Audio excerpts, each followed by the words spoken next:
Hello, my name is Benjamin Hart. I'm an American attorney and the managing director of Integrity Legal here in Bangkok, Thailand.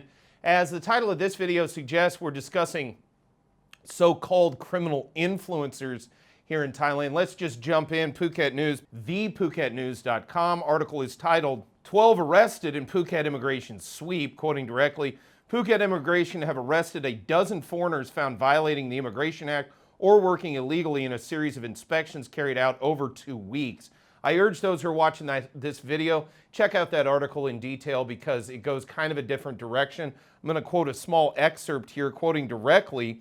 Phuket Immigration Chief Police Colonel Kriang Krai Aranyaying said that officers' efforts will continue with a focus on foreign nationals operating illegal businesses, acting as criminal influencers, or engaging in, quote, gang-related, unquote, activities.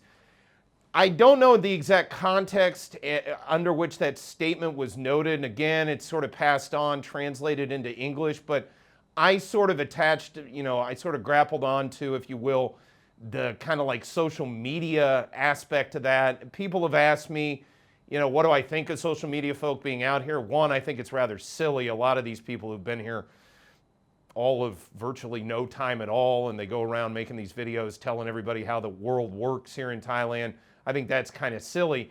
I will say also what I've said in the past is, a lot of folks are engaging in work in Thailand. It's being clearly documented by dint of the fact that they are engaging in making things like YouTube videos, TikTok videos, whatever, and then using and doing that from Thailand, and that's clearly working in Thailand, and they're not getting work authorization. So that in and of itself can be problematic. I had some other social media influencer, YouTuber tell me just this morning that I'm somehow running around fear-mongering in my own way. And I don't know why people say that, but fine, if that's what people think of me. Look, I've been doing this 8 years. I'm not gonna stop.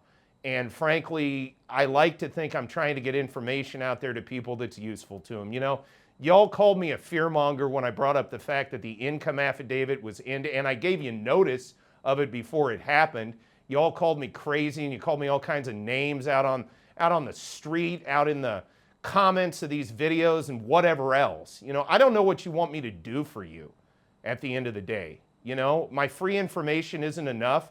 I get emails from people that give me all kinds of terrible grief because I want to charge for my services. I mean, what are we at now? 7,000 videos on this channel, and all I've tried to do is provide information and insight to people who want to work here, and all I get in response is a bunch of grief and being called a fearmonger.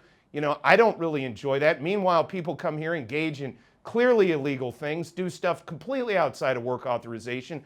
Not a word is said to those people. But the minute I meet people, oh, I'm a fearmonger. Well, whatever, fine. Look, at the end of the day, the reason I'm making this video is I don't think they use this language on accident when they're talking about criminal influencers. Take it for what you want. If all you people out on the internet want to think I'm just sitting here fear-mongering, fine.